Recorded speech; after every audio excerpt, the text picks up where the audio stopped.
Hello, my name is Maria. I'm from Brazil, and I want to tell you about my journey to Canada. This story is about how I learned English, made friends, and found a new life in a new country. You can listen, read, and learn English with me. I moved to Canada in winter. It was very cold. I had never seen snow before. I arrived with one suitcase, a jacket, and big dreams. I wanted a better life. I wanted to speak English well, but I was afraid. My English was not good.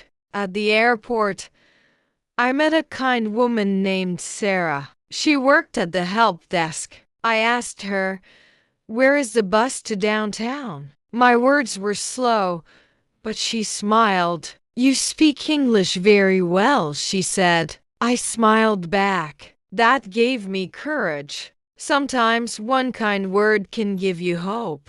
I moved into a small room in a shared house. There were two other students living there, one from Korea and one from Egypt. We all spoke different languages, but we used English to talk. At first, it was hard. I wanted to say many things, but I didn't know the words. I made mistakes. I said "I cold" instead of "I am cold," but they didn't laugh. We helped each other. We watched English shows with subtitles. We played simple games. We cooked together and learned food names. Little by little, my English improved.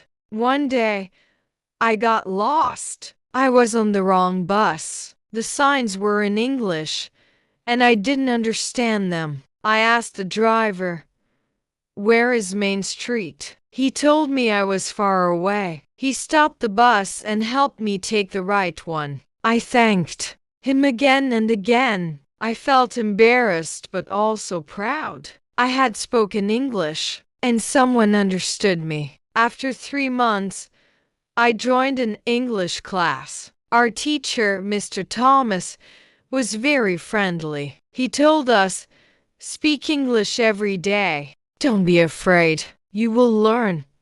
He was right. We practiced talking in class. We shared stories about our countries. I spoke about Brazil, about my family, and about the food I missed. Other students listened and asked questions. That made me feel special. I was not invisible anymore. My words had meaning. One evening, I went to a library. I saw a sign, "English Conversation Group." Every Thursday at p.m., I joined. People sat in a circle and talked. Some spoke well, some didn't, but we all tried. An old woman named Betty sat next to me. She asked, "What's your name?" I said, "Maria. I'm from Brazil." She smiled. "Welcome. I hope you like it here."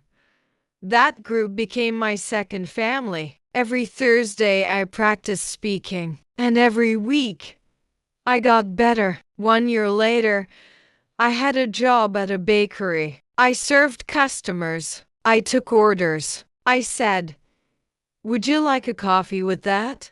I didn't worry about mistakes anymore. I was speaking clearly and with confidence. Learning English changed my life. It gave me freedom. It helped me make friends. And now, I help others too. When I hear someone struggle with words, I smile and say, "You speak very well. Don't stop trying. If I can learn, you can too." Let's review 5 new vocabulary words from the story. Subtitles: words on the screen that translate or show what people are saying in a movie or show. Example: I watch movies with English subtitles to learn new words. Shared house: a house where people who are not family live together and each has their own room. Example: I live in a shared house with 2 students. Embarrassed: a feeling of being shy or uncomfortable when you make a mistake.